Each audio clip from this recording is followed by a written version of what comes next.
స్తోత్రం యేసయ్యా. ప్రియమైన దేవుని బిడ్డలారా, క్రీస్తు నామములో మీ అందరికీ సమాధానం కలుగునుగాక. ఆమేన్. ప్రతి దినము దేవుని వాగ్దానం అని ఆత్మీయ చక్కటి కార్యక్రమంలో మిమ్మల్ని ప్రేమపూర్వకంగా ఆహ్వానిస్తున్న దేవుని బిడ్డలారా, ఎలా ఉన్నారు? బాగున్నారా? ఉదయాన్నే లేచారా? ప్రార్థన చేసుకున్నారా?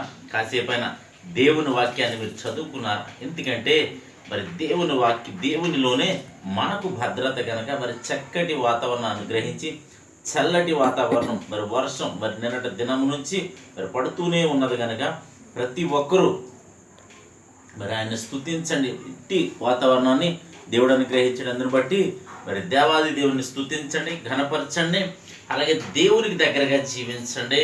దయచేసి అలాగే వీడియోల్ని మీరు లైక్ చేయండి, షేర్ చేయండి, ఛానల్ సబ్స్క్రైబ్ చేసుకోండి.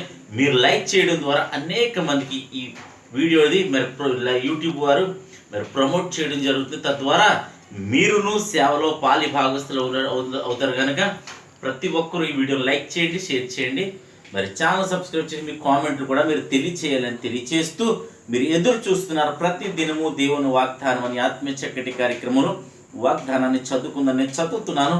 రూతు గ్రంథం 2వ అధ్యాయం 12వ వచనం. యెహోవా నీవు చేసిన దానికి ప్రతిఫలం ఇచ్చును. ఇజ్రాయేలు దేవుడైన యెహోవా రెక్కల క్రింద సురక్షితంగా ఉన్నట్లు నీవు వచ్చితివి. ఆయన నీకు సంపూర్ణమైన బహుమానం ఇచ్చునని ఆమెకు ఉత్తరం ఇచ్చును. దేవునికి స్తోత్రం. చక్కటి వాగ్దానం ద్వారా ప్రభు ఈ దినం మనతో మాట్లాడుతున్నారు. నిన్ను బలపరచాలని దేవుని ఉద్దేశం, నిన్ను ముందుకు నడిపించాలని, ఆత్మీయతలో ఉన్నతమైన మరి స్థానంలో నిన్ను నిలబెట్టాలన్నదే దేవుని కోరి కనుక మరి ఈ వాగ్దానాన్ని బట్టి లేదా ఈ అధ్యాయాన్ని బట్టి రూతు గ్రంథాన్ని బట్టి మనం తెలుసుకోవాల్సింది ఏంటంటే మరి రూతు జీవితం మరి అన్ని పోగొట్టుకున్న స్థితి, మరి భర్తను పోగొట్టుకుంది, తన మామను పోగొట్టుకుంది, మరి తన బంధువు వర్గాన్ని విడిచిపెట్టి మరి నయోమి అంటే తన అత్తతో రావడానికి మరి చాలా ఇష్టపడ్డది. అయితే మరి అన్ని కోల్పోయిన స్థితిలో రూతు ఉంది. ఈ రూతు అన్ని కోల్పోయిన స్థితిలో ఉన్నప్పటికీ కూడా మరి ఏం చేసిందంటే మరి ఇజ్రాయేల్ దేవుడైన యెహోవా మరి రెక్కల క్రింద ఉండినట్లు మరి దేవుని సన్నిధికి రావడం జరిగింది. యెరూషలేము లేదా ఇజ్రాయెల్ దేశము రావడానికి మరి దానికి అర్థం ఏంటంటే దేవుని యొద్దకు వచ్చింది. ఆమె ఆయన రెక్కల క్రింద సురక్షితముగా ఉంటది కనుక ఇంకేమంటాడంటే ఆమెకు సంపూర్ణమైన బహుమానము దేవుడిస్తానని వాగ్దానం చేశాడు. ఈ దినము మరి ఆ రూతు జీవితాన్ని బట్టి మనం తెలుసుకున్నాము కనుక మనము కూడా రూతు వలె దేవుని సన్నిధికి వచ్చినట్లు మనం అందరూ మరి ఆయన సన్నిధికి రావడానికి మీరు మరి ముందు వేగిరమే ఉండాలని, అలాగే ఆయన రెక్కల క్రింద నీకు ఆశ్రయం ఉందని నీవు గ్రహించగలగాలి.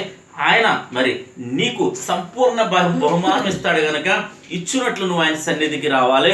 మరి దేవుని యొద్ద నీవు ఉండాలి కనుక ఆయన వాగ్దానం చేసిన దేవుడు నమ్మదగిన వాడు కనుక రూతుకి ఏ విధంగా అయితే మరి సంపూర్ణమైన బహుమానం ఇచ్చి మరి తను ఎంతగానో ఆశీర్వదించిన దేవుడు ఈ దినం కూడా నిన్ను ఆశీర్వదించడానికి సిద్ధంగా ఉన్నాడని తెలియచేస్తూ ఆయనే నేను ప్రకటిస్తున్న నజరేయుడైన యేసు క్రీస్తు, ఆయన నీ కోసం ప్రాణం పెట్టాడు.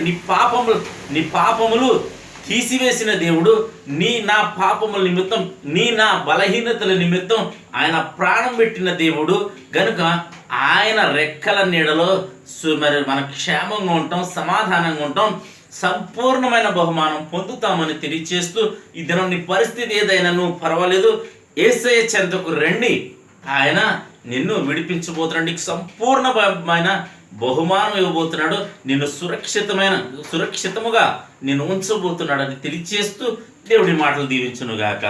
ఆమెను ప్రార్థన చేసుకుందాం. స్తోత్రము తండ్రి, వందనాలు యేసయ్య. ప్రతి దినము దేవుని వాగ్దానము అని చక్కటి ఆత్మీయ కార్యక్రమంలో తండ్రి మీరు ఇస్తున్న వాగ్దానం, ఆయన రెక్కల క్రింద నీకు సంపూర్ణమైన బహుమానం, ఆయన నీకు సంపూర్ణమైన బహుమానం మీకు అనుగ్రహించిన వాగ్దానం చేస్తున్నా. ఎంతమంది చూపునైనా ప్రార్థనలు ఎక్కువిస్తున్నారు వారందరి జీవితంలో నా తండ్రి నాయన వాగ్దానాన్ని నెరవేర్చండి. అవును ప్రభువా, రూతు జీవితం ప్రభువా నాయన అన్ని పోగొట్టుకున్న స్థితిలో నాయన ఆ పోగొట్టుకున్నప్పటికీ కూడా తన అత్త ఎడల నాయన నీ ఎడల నమ్మకముగా జీవించింది కనుక ప్రభువా నా బిడ్డని సంపూర్ణమైన బహుమానం ఇచ్చి దీవించావు. అదే రీతిగా ఎంతమంది ప్రజలు ప్రార్థనలు ఎక్కువిస్తున్నారు, యూట్యూబ్ ద్వారా, షేర్ చేయడం ద్వారా, ఫేస్బుక్ ద్వారా. నా తండ్రి ఏ విధము చేత రోడ్డు మార్గం వెళ్తుండగా చదువుతుండగా నా తండ్రి ప్రతి ఒక్కరిని మీరు బలపరచండి తండ్రి. నీకు స్తుతులు చెల్లించుకుంటున్నాం. ఎవరైనా రోగులు ఉంటే స్వస్థపరచమని, అలాగే చిన్న చిన్న వ్యాపారాలు చేసుకునేవారు, ఉద్యోగాల వారు, చేతి పనుల వారు నా తండ్రి ఎంతమందికి ఏ పనులు లేవో నేను ప్రతి ఒక్కరికి పనులు కల్పించమని ప్రార్థిస్తున్నాను తండ్రి. నీకు స్తోత్రాలు. అలాగే ప్రభువా నాయన ఉద్యోగాలు దయచేయమని, యవనస్తులకు చక్కటి సంబంధాలు అనుగ్రహించమని ప్రార్థిస్తున్నాను.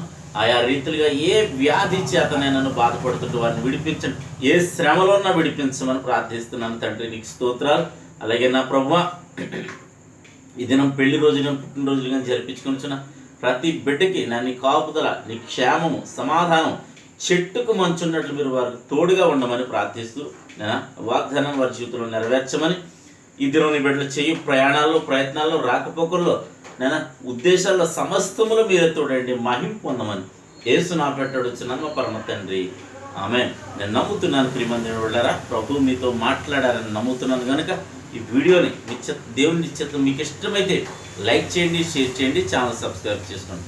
దేవుడు నిన్ను నీ కుటుంబాన్ని బహుగా దీవించును గాక. ఆమేన్.